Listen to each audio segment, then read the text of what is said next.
एक दिन दरबार में आया एक रहस्यमयी साधु।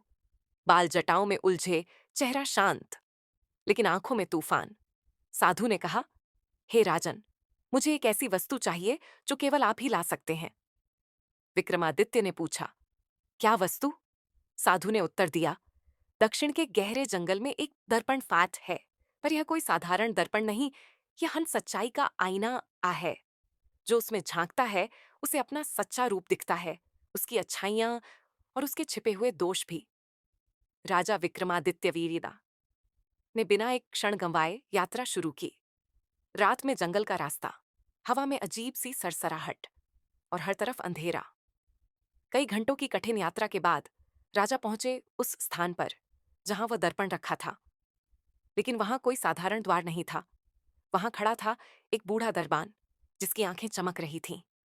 उसने कहा, राजा, यह दर्पण किसी को यूं ही नहीं मिलता। क्या आप सच्चाई का सामना करने को तैयार हैं?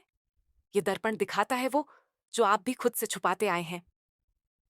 विक्रमादित्य चुप रहे और फिर बोले, हाँ, मैं तैयार हूं। उन्होंने दर्पण उठाया और उसमें झांका, लेकिन उन्हें सिर्फ अपना चेहरा नहीं दिखा।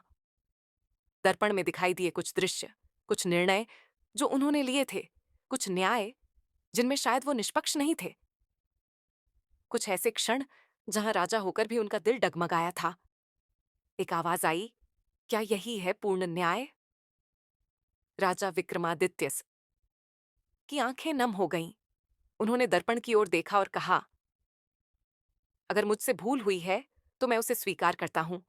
मैं सीखने को तैयार हूं, क्योंकि सच्चा राजा वही है जो हर दिन खुद को सुधारता है। उस पल दर्पण चमक उठा और हवा शांत हो गई। दर्पण धीरे धीरे हवा में घुल गया और एक नई रोशनी राजा के भीतर उतर गई।